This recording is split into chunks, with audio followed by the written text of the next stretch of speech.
And so, hello guys. Welcome na naman po sa panibagong araw ng ating buhay. At ngayong araw ay may panibago tayong video.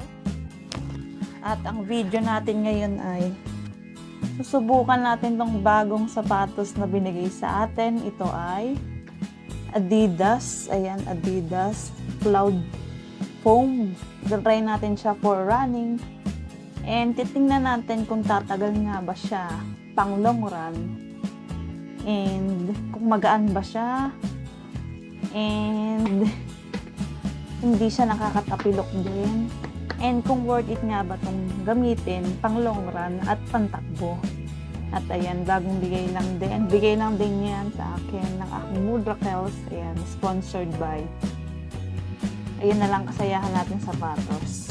Ito yung gagamitin muna natin for today's running na maglo-long run na naman tayo.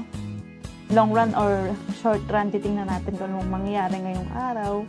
Tapos titingnan natin, rate natin kung maganda nga ba ang quality nitong sapatos na ito. Kaya kung runner ka katulad ko, sapatos na lang din yung kasiyahan mo at nakakatanggal ng stress or pagod mo. Kaya samahan nyo ako mamaya guys, tatakbo tayo. And sasama ko kayo. And titingnan natin tong sapatos na to kung okay ba. And yun lang, let's go. At ayun na nga din po, sinumulan ko na nga rin ang aking pagtakbo at paghakbang at wala pa nga pong 2 kilometro ay medyo sumasakit na nga po ang aking talampakan at paa. Sa paggamit ko ng sapatos na ito ay medyo hindi naging komportable yung pagtakbo ko na medyo sumasakit yung talampakan ko or yung sa gilid ng paa ko na para bang may tumutusok sa may gilid ng paa ko habang ako ay tumatakbo. At nung chinek ko naman yung loob niya ay wala namang nakaharang or nakasabit na bakit sumasakit yung gilid ng paa ko. Kaya ayan, chinek ko ulit siya kung meron nga bang bato or anything else na nagpapabagal sa akin habang ako ay tumatakbo.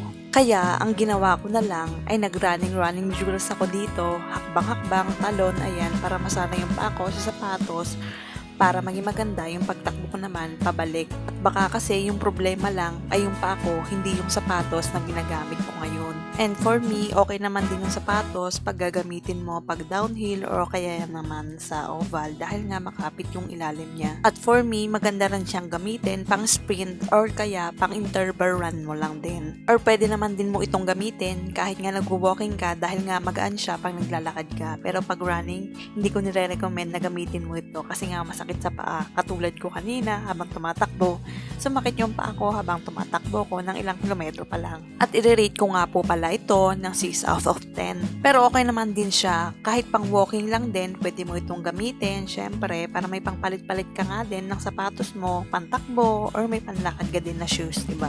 And paalala ko nga din po pala sa inyo, itong video na to ay hindi sponsored ng Adidas. At ito lamang ay experience ko sa paggamit ng sapatos na ito. At kung meron nga po pala kayong re-recommend na sapatos para sa paa ko, ay comment down below na lang po sa inyong comment section. At ayun nga guys, pagkatapos ko nga din mag-stress stretching at mag-drill, ayan, sinubukan ko namang tumalon sa pader na to kung kaya ko nga bang abutin. At ayan, kinaya naman ni ate girl akatin yung pader na yun. Diba? Talagang makapit yung sapatos na ito, kaya maganda talaga pang sprint at oval. At ayan, magmuni-muna tayo muna ng onte dito sa may taas ng pader na ito dahil maya-maya ay lalakad at lalarga na rin tayo pauwi sa ating pupuntahan mamaya. Kaya see you guys in the next video. Salamat po sa palaging panunood sa aking video. See you in my next vlog. Thank you!